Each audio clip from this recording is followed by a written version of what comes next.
All right, guys, what's going on? Welcome in. So the New York Jets literally just traded for Baltimore Ravens right tackle Morgan Moses. And man, it got, obviously you're thinking about 2024, the offensive line layout. But once that settles in, right, like 5 minutes after the trade, I was thinking to myself, well, how does this impact the NFL draft and the 10th overall pick? I mean, you're looking at all these different mock drafts. You're looking at the prospects yourself. You're kind of listening to all the guys that are, close with Joe Douglas, the Todd McShays of the world, the Daniel Jeremiahs of the world, and they're all talking about the offensive line. And also you're looking at how the draft is projected to, unravel. Taliese Fuaga was, I would have said, the probable favorite for the Jets at 10 if they didn't do anything, right? If they just stood pat at right tackle. But now, I think it's pretty safe to say that the Jets won't be selecting a guy in Fuaga or even a JC Latham in the first round of the NFL draft because Moses is the team's new right tackle. And of course, you can push back and say, well, hold on a second. Moses is 33. He's playing on 1 year, he has 1 year left on his deal. It's not like Moses is going to be the team's bookend tackle for the next 8 seasons. 100%. I totally understand that. But I think this acquisition, right, bringing Moses back, and you can also make the argument, this dude should have never left in the first place. What was Joe Douglas thinking, letting him leave? And now he's in a position where he's trading away draft assets to go get him back 2 years later. Into his career, he's 2 years older as well. And it's not like he didn't play well in Baltimore. He was a beast out there. Balanced attack in both pass pro and run blocking. And durable. He plays pretty much every single week. He starts in a ton of games. Extremely reliable. Again, Jets fans were really upset and angry when Moses just walked out the door and we didn't bring him back. And then all of a sudden we had offensive line tackle issues. But in any case, he's back. So it's time to focus on 2024. And again, when we start looking at the 10th overall pick, again, is it safe to say that Fuaga's off the board? JC Latham now off the board. This acquisition eliminates a short-term need for the New York Jets, which was right tackle. So now you're thinking, okay, well, obviously free agency isn't over. We still need a wide receiver 2. We need a wide receiver 3. We need a left tackle. We need a veteran running back. We also need offensive line depth. So you're looking at the 10th overall pick. We do know that Douglas likes to go the best player available route. Now, BPA doesn't really mean the same thing for every team. Like we saw in last year's War Room video, he was considering taking Michael Mayer with the 15th overall pick. And tight end wasn't really considered a need, and Michael Mayer ended up going in the second round. So Douglas's best player available big board was a lot different than a lot of teams picking behind the New York Jets in the first round here. So what's BPA to him? It's pretty much up in the air, right? Considering last year's layout also, with the surprise pick of Will McDonald at spot number 15. But I think one thing is for sure. Again, just connecting the dots here. Bakhtiari, I would assume, is going to be joining the Jets at some point in time. Whether that's today, whether that's next week, whether it's whatever, a summer signing. You just kind of feel like Bakhtiari is going to be wearing green and white for the Jets next year.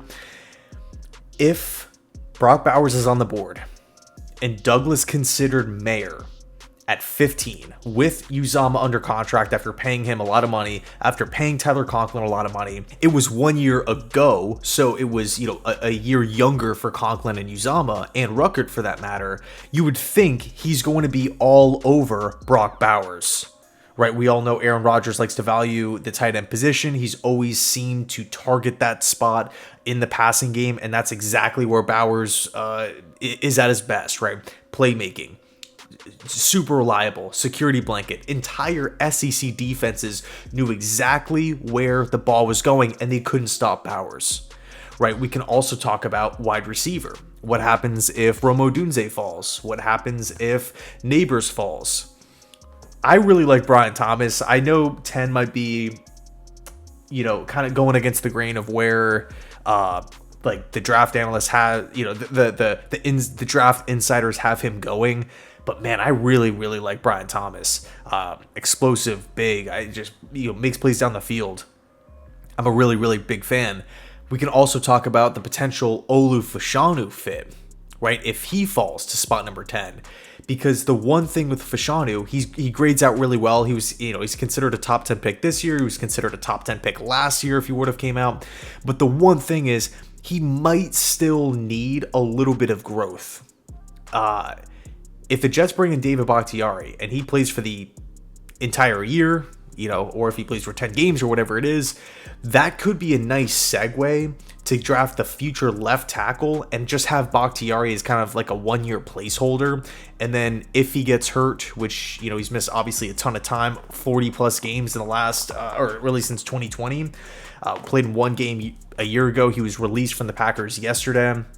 2 days ago with a failed physical. So, how healthy is Bakhtiari? You can make an argument if Fashanu is there, that would be the smart, ideal pick because, boom, all of a sudden, you can go get the future franchise left tackle and you're essentially solving or you're bringing a solution to the table of letting him sit on the bench for a couple weeks, right? Training camp, preseason, there's not that immediate pressure where he's going to have to go in and play right away. Although I do feel like Fashanu could do that if you really need him to. I don't think he's like a project or anything, but it just gives you that extra leash. And then the elephant in the room here, what about quarterback at 10?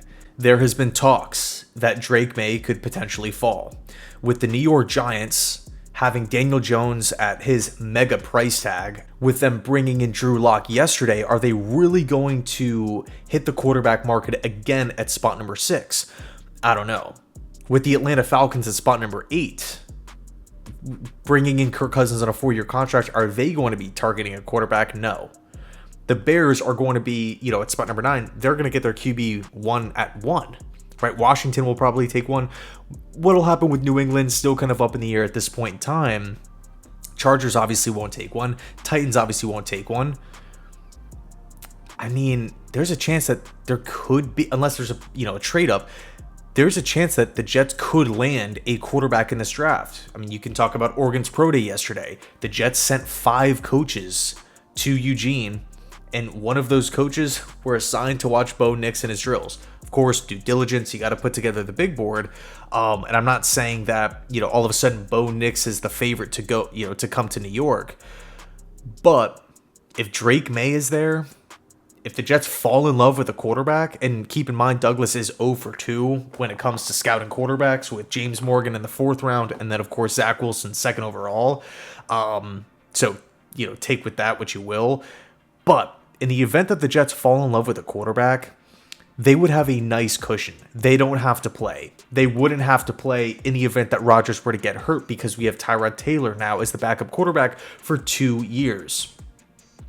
This is kind of that weird, dream scenario that fans always talk about, right? Where you can take a quarterback up towards the top of the draft in the top 5 or top 10, stash him behind a great quarterback, but you're also giving him kind of that extra bridge in the event that he isn't ready to play. You still have Tyrod Taylor there, so it's a true full year on the bench, kind of like what Mahomes got with Alex Smith playing every year up until that last game in the regular season.